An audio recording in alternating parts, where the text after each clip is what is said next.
श्री शिवाय नमस्तोभ्यम दोस्तों। सबको पता है कि बैसाख का जो महीना है वो स्टार्ट हो चुका है। तो इस बैसाख के महीने में हमें किसी भी दिन जो भी उपाय इस बैसाख के महीने में करने हैं वो आप पूरे महीने में किसी भी दिन कर सकते हो। लेकिन कैसे करना है, उपाय को करने का तरीका जो है वो एकदम सही होना चाहिए। देखिए, श्री शिवाय नमस्तोभ्यम, हम सबको पता है कि बैसाख का महीना स्टार्ट हो चुका है।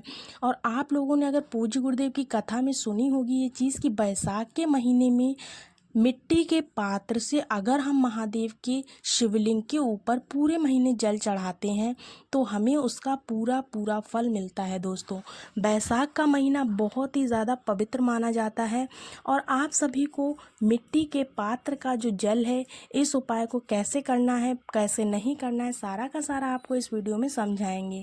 पात्र को कब रखना है, कैसे रखना है, जल को कहाँ से भरना है, कैसे भरना है, जब समर्पित करना है तो उसमें क्या चीज़ डालनी, इन सब चीज़ों के बारे में हम बात करने वाले हैं इस वीडियो में।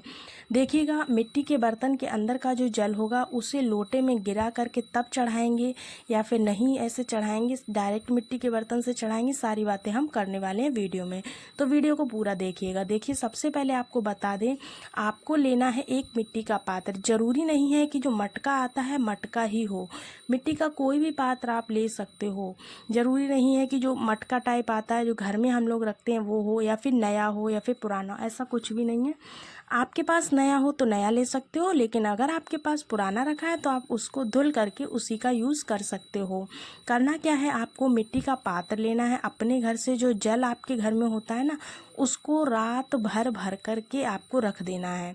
लेकिन रखना कहाँ पे, इस चीज़ का विशेष ध्यान रखिएगा। जिस स्थान पर आपको रखना है वो स्थान कौन सा होगा, वो स्थान होगा हमारे पितरों का स्थान, हमारे पूर्वजों का स्थान, ठीक है ना। वह कौन सा स्थान होता है, तो वह स्थान होता है रसोई घर में, जहाँ पर हम पीने का पानी रखते हैं ना, उसी के जस्ट पास में आपको इस मटके को रखना है। या फिर आपने जो भी मिट्टी का पात्र लिया हुआ है उस पात्र को जल भर करके आपको रखना है। इसको ढक करके रखना है, इस चीज़ का विशेष ध्यान रखें। खुला बिल्कुल भी नहीं छोड़ना है, इस चीज़ का विशेष ध्यान रखें। आप मतलब रात को रख दें, उसके बाद अगले दिन सुबह जब सोकर के उठोगे तब आप इस मिट्टी के पात्र का जो जल होगा इसे तावे के लोटे में आपको कर लेना है। जब आप नहा धोकर शुद्ध हो जाए तब आपको तावे के लोटे में कर लेना है। अब यहाँ पर हमें एक लोटे की आवश्यकता नहीं होती है, आप लोगों को 2 पात्र लेना है। लेकिन ध्यान रखिएगा, नियम क्या है, नियम ये है, ज़रूरी नहीं है कि दोनों के दोनों पात्र आपके तावे के हों या फिर दोनों के दोनों पात्र आपके मिट्टी के हों। एक छोटा सा गिलास ले सकते हो, कटोरी ले सकते हो, कोई दिक्कत की बात नहीं है। एक चम्मच भी ले सकते हो, कोई दिक्कत की बात नहीं। कहने का पूरा मतलब ये बनता है कि जो भी चीज़ें आपको लेनी है वो 2 पात्र लेने हैं, ठीक है ना। साथ ही साथ आपको क्या करना है, दोनों पात्रों में आपको जो जल होगा उसी बर्तन का, मिट्टी का जो आपने पात्र भर के रखा था उसका ही जल आपको दोनों बर्तन में डाल लेना है। अब क्या करना है, आपको डेली मतलब जब भी आप बैसाख के महीने में महादेव की शिवलिंग पर जाते हैं, शिवलिंग के पास में उनके ऊपर जल को चढ़ाओगे तो आपको एक चीज़ का विशेष ध्यान रखना है। आपको अपने दोनों हाथों से एक एक कलश को पकड़ करके और महादेव के शिवलिंग के ऊपर दोनों हाथों से आपको जल समर्पित करना, यानी जल की धार एक साथ महादेव के शिवलिंग के ऊपर आपको चढ़ानी है, ठीक है ना। अब क्या करना है, जो भी आपके घर में समस्या चल रही है, जो भी दिक्कत चल रही है, जिस भी समस्या से आप ग्रसित हैं, उसका निवारण करने के लिए आपको जल चढ़ाते समय ही आपको अपनी समस्या महादेव के सम्मुख बोलनी होगी। ऐसा करने के बाद आपको क्या करना है, बैसाख का महीना बहुत ही पवित्र होता है दोस्तों। अभी तो ये मैं आपको बता रही हूँ कि जब बैसाख का महीना स्टार्ट हो चुका है, धीरे धीरे मैं जितने भी उपाय आपको बताऊँगी सारे के सारे बैसाख के महीने में करने वाले होंगे। तो आप लोग बिल्कुल भी वीडियो को स्किप मत किया कीजिए, पूरा वीडियो देखिए जिससे आपको पूरा नियम समझ में आए। आपको घर में अपने उपाय करना होगा, सारी चीज़ें आपको क्लियर हो रही हैं। जब आप इस उपाय को कर लोगे, दोबारा से आप मिट्टी के पात्र में जल को भरें और फिर आप उसी स्थान पर रख दें। नेक्स्ट डे फिर से आपको यही प्रक्रिया दोहरानी है। इस तरह से आपको पूरे महीने बैसाख के ये वाला उपाय ज़रूर करना है और प्रतिदिन आप अपनी नई नई चीज़ों को महादेव के सामने कह सकते हो। जैसे कि एक दिन कोई और समस्या, अगले दिन कोई और समस्या, जो भी आपकी इच्छा हो वो आप मांग सकते हो। यकीन करके देखिए कि वैशाख महीने में कहा गया जो भी आपके मुंह से निकला हुआ शब्द होगा वो महादेव ज़रूर से पूरा करेंगे, क्योंकि इस महीने वो महादेव भक्तों की पूरी मनोकामनाएं सुनने के लिए ही बैठे होते हैं। अगर आप उन पर ठंडा जल समर्पित करते हैं तो आप यकीनन विश्वास कीजिएगा आपका काम ज़रूर से बन जाएगा।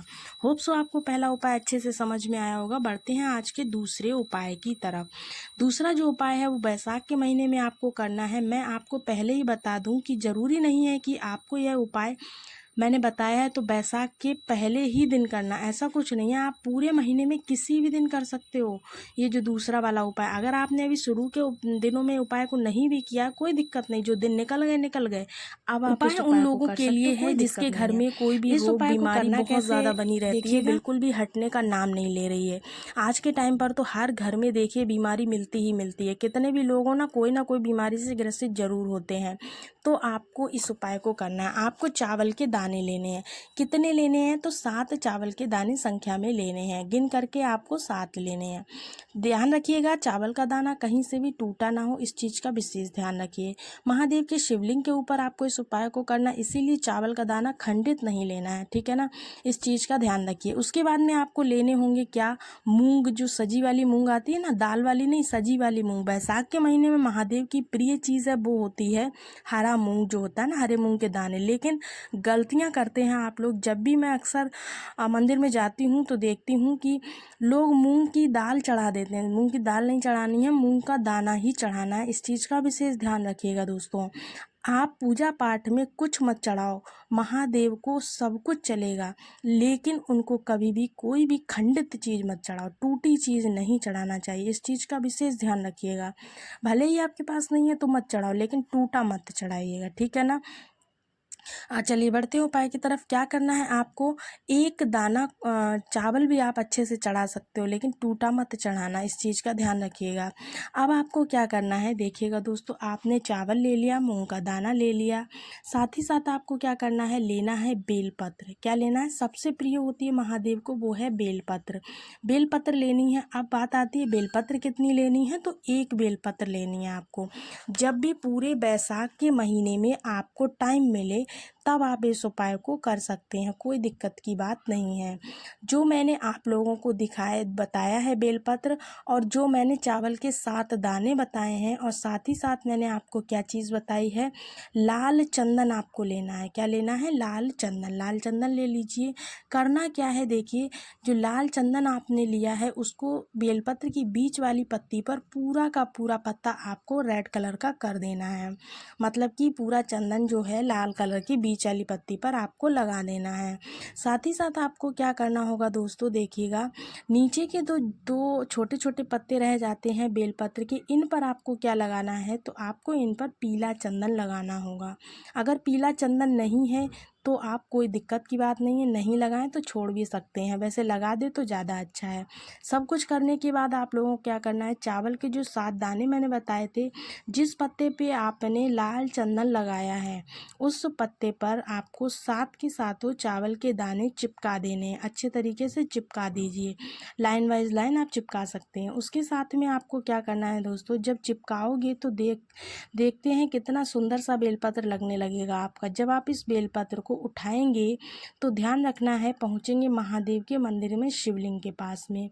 शिवलिंग के पास में जाने के बाद आपको क्या करना है दोस्तों, आप अपने साथ जो बेलपत्र लाए हैं जिसमें कि आपने चावल के दाने चिपकाए हुए हैं, उस बेलपत्र को लेकर के जल आपको लेकर जाना है। सबसे पहले आपको महादेव जल समर्पित करना है, फिर आप जो बेलपत्र लेकर गए उसको माता सुख सुंदरी वाले स्थान पर समर्पित करेंगे। साथ ही साथ अब आपके पास बचते हैं मूंग के खड़े दाने। तो आपको क्या करना है, अपनी मनोकामना को बोलते हुए, जो भी विशेष मनोकामना है आपकी, उसको कहते हुए कुंदकेश्वर महादेव के नाम से बैसाख महीने के किसी भी दिन अगर आपको टाइम मिलता है तो आप इस उपाय को कर सकते हैं। इन सारे के सारे दानों को आपको महादेव की शिवलिंग पर समर्पित करना है।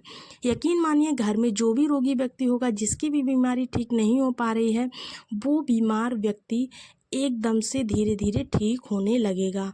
देखिएगा पूरे बैसाख के महीने में आप देखना वो ठीक ही हो जाएगा। और मेडिसिन को ज़रूर खिलाइएगा, ऐसा नहीं है कि आप दवाई को छोड़ दें, दवाई भी खिलाइएगा। दवाई खिलाते समय भी आप कुंदकेश्वर महादेव का नाम लेकर के ही दवाई खिलाइएगा। देखिएगा फिर कितना फ़ायदा होता है। बहुत ही अचूक उपाय है, इसको ज़रूर कीजिएगा। होप सो आपको वीडियो पसंद आई हो तो वीडियो को एक लाइक ज़रूर कीजिएगा और कमेंट्स में हर हर महादेव ज़रूर लिखिए।